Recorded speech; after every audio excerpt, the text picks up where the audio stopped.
De l'Évangile de Jésus-Christ selon saint Jean, chapitre 14, versets 1 à 6.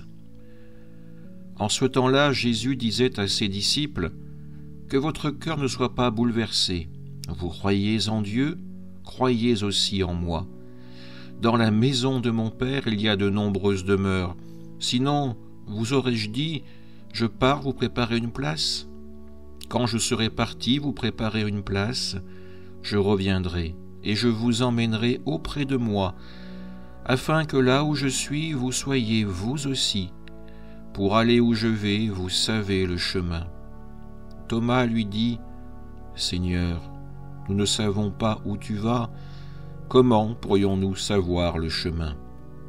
Jésus lui répond : « Moi, je suis le chemin, la vérité et la vie.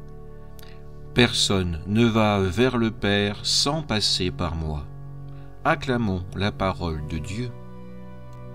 Aujourd'hui, l'Évangile nous plonge dans un moment d'intimité et de réconfort. Jésus s'adresse à ses disciples au seuil de sa passion. Il perçoit leurs troubles, leur peur face à l'avenir. Ces paroles, prononcées et pleines de tendresse, sont aussi pour nous. Que votre cœur ne soit pas bouleversé, vous croyez en Dieu, croyez aussi en moi. En ces mots, Jésus nous invite à la confiance. Il nous invite à ancrer notre foi en lui, même lorsque l'incertitude ou les épreuves nous ébranlent.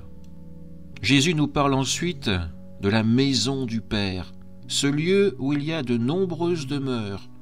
Quelle espérance! Jésus nous assure qu'il y a une place pour nous auprès de Dieu. Jésus ne nous laisse pas orphelins.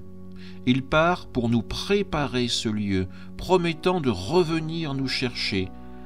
Cette promesse est une lumière dans nos moments de doute ou de chagrin. Notre vie a un but, une destination, et Jésus lui-même nous y conduit.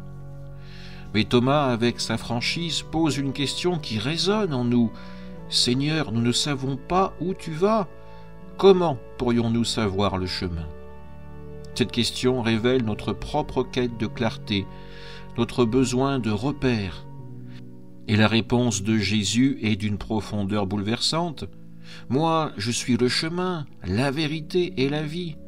Personne ne va vers le Père sans passer par moi. » Jésus ne donne pas une carte ou une formule. Il se donne lui-même. Il est le chemin vivant, la vérité qui éclaire, la vie qui nous comble. Suivre Jésus, c'est accepter de marcher avec lui dans la confiance, même lorsque le chemin semble flou.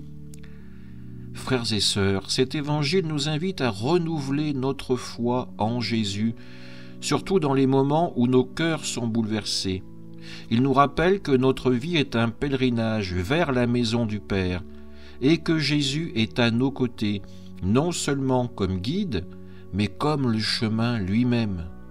Demandons la grâce de marcher avec lui, de nous laisser éclairer par sa vérité et de vivre pleinement de sa vie. Ainsi nous serons déjà, dès aujourd'hui, habitants de cette demeure qu'il nous prépare. Amen.